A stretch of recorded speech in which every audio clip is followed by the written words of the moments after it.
Et me revoici. Aujourd'hui, j'ai envie de parler de la notion de chacun fait du mieux qu'il peut. Ou si j'avais pu faire autrement, j'aurais fait autrement. Parce qu'il s'est passé un truc, une personne m'a partagé une situation qu'elle vivait, où elle me dit, oui, je sais qu'il fait du mieux que je peux, qu'il peut, mais voilà, tu vois. Voilà. Et j'ai trouvé important de repréciser qu'est-ce que j'entends par là et pourquoi, en quoi ça nous est utile, cette vision de chacun fait du mieux qu'il peut. Parce qu'il y a un truc important. Cette vision-là, ce n'est pas du tout pour cautionner ce que l'autre fait. Ce n'est pas pour dire non, c'est pas grave. C'est juste pour lâcher la réaction, de voir qu'on est tous humains et qu'on agit en fonction de nos blessures, et surtout pour agir en fonction de soi, pour ne plus subir. Bon, je vais essayer de prendre des exemples concrets.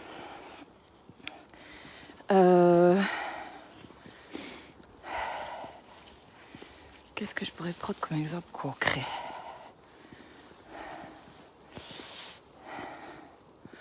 Ah, c'est un sujet important, hein, vraiment.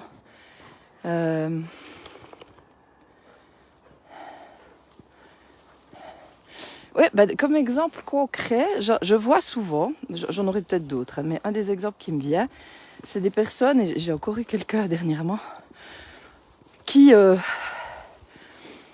vécu des trucs hyper douloureux dans l'enfance et qui dit « je veux surtout pas faire comme ma mère, par exemple, ou comme mon père », et qui fait autrement, mais qui est toujours en réaction par rapport à ce qu'elle a subi. Donc elle porte toujours un traumatisme. Et en fait, le résultat, parce que le traumatisme, c'est qu'au fond, on attend réparation, on ne comprend pas, on peut se sentir impuissant, il y a plein de choses. Et le résultat, c'est comme le traumatisme n'a pas été vu, accueilli, réglé même, puisqu'on peut régler, eh bien, la fille porte encore la blessure. Donc elle a des choses qui, même si sa mère ou son père n'a pas du tout fait pareil que ce qu'il avait subi, comme la personne agit toujours en réaction, ça peut se ressentir quand même chez l'enfant, qui peut rester bloqué dans ce fonctionnement sans comprendre, puisque ça ne lui appartient pas. Parce qu'on a agi en réaction. Et quand on agit en réaction, c'est pas constructif en fait. La problématique reste d'une certaine façon. Et quand on arrive à passer à mes parents ont fait du mieux qu'ils ont pu, s'ils avaient pu faire autrement, ils auraient fait. Mes grands-parents, s'ils avaient pu faire autrement, ils auraient fait. Mais qu'on reconnaît que ce qui a été subi, c'est dégueulasse. On peut agir. Ça veut dire choisir de ne plus faire pareil, choisir de ne plus cautionner ça. Choisir de ne plus cautionner. Et dire stop et mettre les limites. Mais si on est toujours dans la posture de l'enfant blessé, on va d'une certaine façon continuer à être en réaction, s'énerver et tout, mais pas agir. Ou alors agir en mode réactif et l'autre va le prendre mal et on ne sera pas entendu. Mais il n'est pas question de cautionner l'acte de la personne. Parce que même si il fait du mieux qu'il peut, il fait peut-être des conneries. Il fait peut-être des conneries. Et ça, c'est vraiment important. Et là, je vais donner l'exemple, un exemple justement tout frais.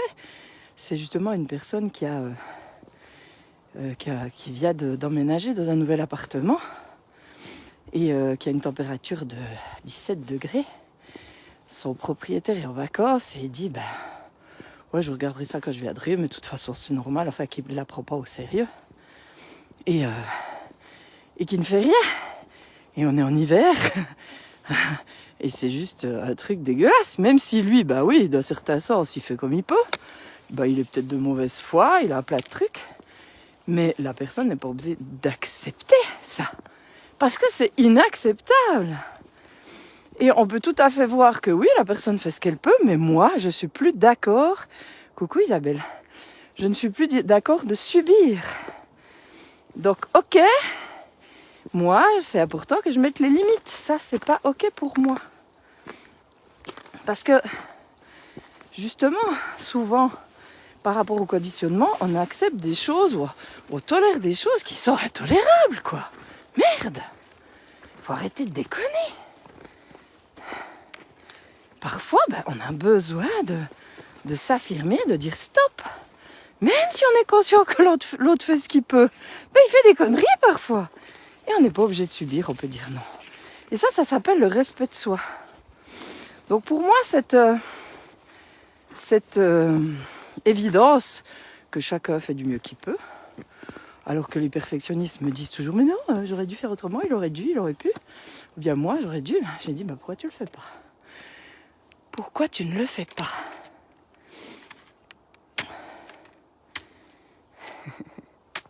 C'est vraiment essentiel ça, à se souvenir. Si dans chaque situation, dans le moment, on agit, du mieux qu'on peut.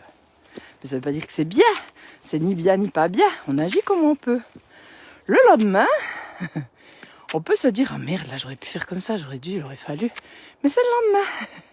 Donc on peut réajuster parce que voilà, encore un truc important. Vous voyez, moi là maintenant, j'ai des offres fin d'année. Mais vraiment des super offres. Un atelier à 36 francs. Une séance individuelle à 126. Un pack, les deux, je sais plus combien, 153 je crois. Vraiment des prix très attractifs. Et j'ai fait une connerie, j'ai fait une newsletter trop compliquée. Je m'en suis rendu compte après. Alors, me taper dessus, me dire « Oh, tu aurais dû faire comme ci, tu aurais dû faire comme ça. » Ça ne sert à rien, c'est fait.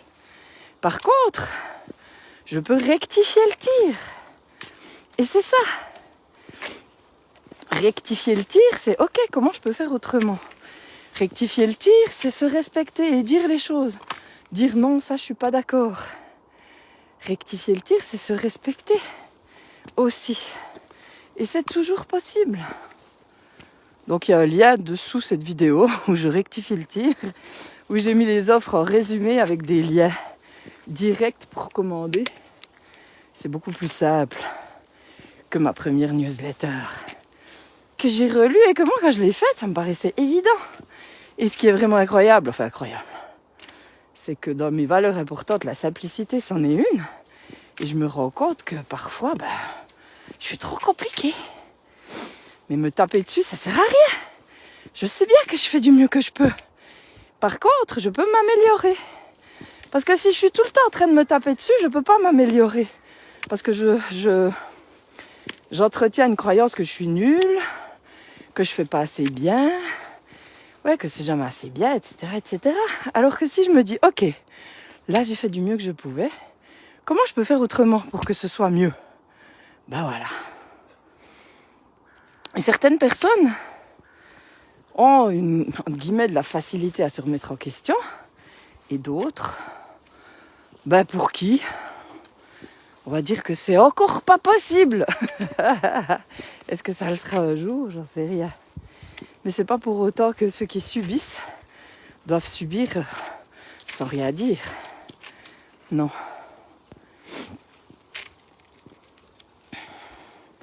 Se positionner, dire je suis là, dire j'existe et puis ça je suis pas d'accord, c'est pas ok pour moi. Se sentir légitime, arrêter d'être cet enfant qui subit n'importe quoi. Mais il y a une nuance, alors je sais pas. Je sais pas. J'espère. Enfin finalement, oui.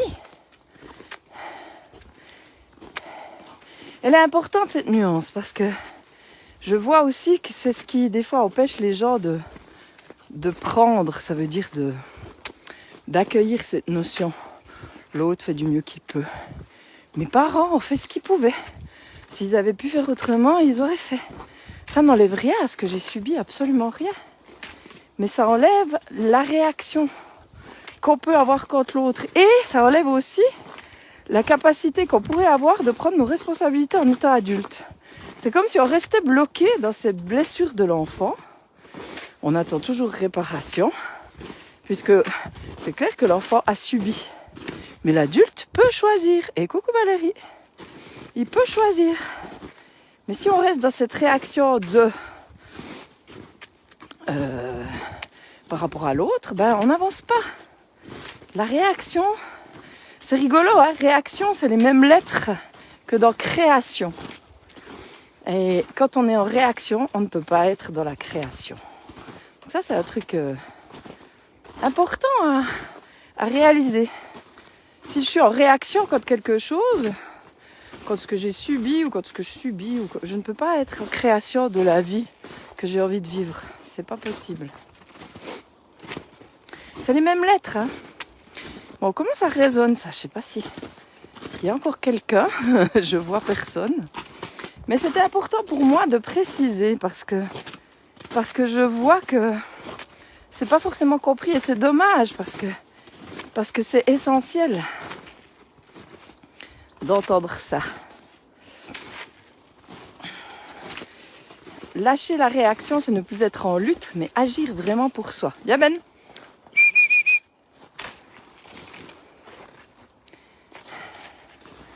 Agir pour soi. Bien, se choisir. Et là, on en vient à mon fameux atelier du 8 janvier. À 8 heures, un atelier en vidéoconférence. Je me choisis. Pour justement un petit peu voir les conditionnements et choisir ce que j'ai envie de vivre. Et j'ai pas besoin de travailler sur moi. J'ai besoin de voir. Alors j'assiste avec ce travail sur soi, mais je vois souvent ce qu'il y a derrière. Souvent il y a « je ne suis pas assez ». C'est pas « je ne suis pas assez ». L'idée c'est « je peux choisir autre chose ».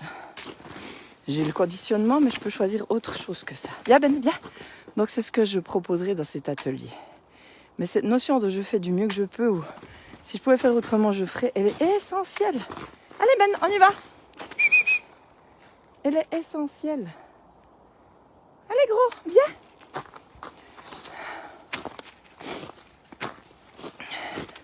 C'est bien. Bon, je ne sais pas qui est encore là. Bah, déjà, est-ce qu'on m'entend? Comment ça résonne tout ça? Il y a quelqu'un qui est là depuis le début qui peut me dire, parce que moi je ne vois rien. Je ne vois pas. Là. Création, réaction, tout à fait. Blocage total, c'est réaction. Exactement. C'est exactement ça. Et c'est bien de voir ça. Parce que parfois, on n'avance pas. Et on peut se poser la question, où est-ce que je suis en réaction? Où est-ce que je résiste à la vie? Et voilà. Et quand on voit différemment, je reviens aussi à la vidéo sur le où et. Quand on voit les choses différemment, quand on voit que tout est vrai et son contraire, ça change aussi de perspective et ça permet beaucoup de choses, quoi. Mais c'est clair que cette notion-là, quand je suis en réaction, je ne peux pas être dans la création. Elle est essentielle.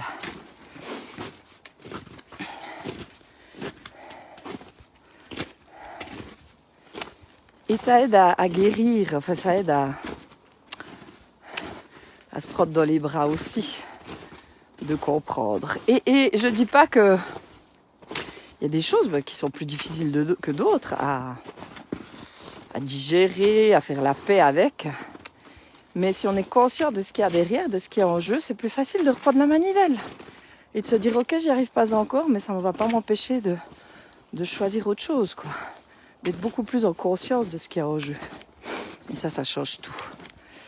Donc voilà. Donc, tout ça, c'était important pour moi. Donc je rappelle qu'il y a des offres spéciales valables jusqu'à demain. Alors c'est aussi un peu compliqué ça.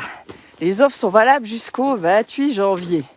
Mais le prix augmente un peu d'ici le 1er janvier. Voilà. Donc les offres valables jusqu'au 31. jusqu'au 28, c'est un atelier Je me choisis qui aura lieu le 8 janvier. Mais une autre date sera proposée en février encore. Et en parallèle, il y a aussi une séance Retour à toi. Mes séances normales, enfin celle-là c'est un petit peu une différente, mais la différente au niveau de la durée, mais c'est pareil, c'est sur la base du thème de naissance. Donc une séance Retour à toi qui est à 126 jusqu'au 31 janvier. Après elle passe à 144. Mais elle est valable jusqu'au 28 janvier. Mais les rendez-vous peuvent être pris jusqu'en mars. Voilà. Donc l'offre, on la prend, on paye. Et après, le rendez-vous, on le prend d'ici mars. Voilà.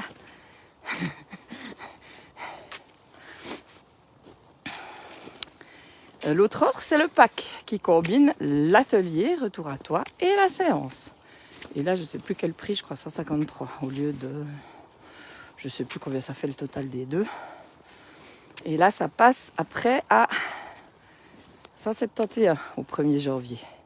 Mais c'est valable jusqu'au 28 février. Après, et de nouveau pareil pour l'atelier qui aura lieu en janvier ou en février. Et pour une séance prise jusqu'en mars. Voilà. Jusqu'à fin mars. Et puis, qu'est-ce qu'il y a? Oui, l'atelier Effet Miroir qui aura lieu le 26 janvier. Qui jusqu'au 31 décembre est à 136. Et qui après passe à 144 au 1er janvier. Et voilà, ça c'est jusqu'au 24 janvier puisque l'atelier est le 26. Les ateliers normalement c'est 160, donc c'est vraiment une offre intéressante. Voilà, viens ici. Allez. Voilà, je crois que c'est clair cette fois. S'il y a des questions, n'hésitez pas. Parce que j'ai vu plein de personnes intéressées. Alors il y en a qui sont inscrits, mais plein de personnes intéressées. Et plein de questions, donc voilà. Et puis oui, il y a le CD et le jeu qui jusqu'au 31 est à 36 au lieu de 39 sur mon site. Envoi gratuit. Donc voilà, normalement l'envoi c'est 7 francs. Donc ça vaut le coup. Ça fait 10 francs de moins finalement. Voilà. Je pense que c'est clair. Je l'espère. Et si ça l'est pas, je suis disponible pour toute question. Donc prenez soin de vous. Et puis je vous dis à tout bientôt. Belle journée. Bye bye.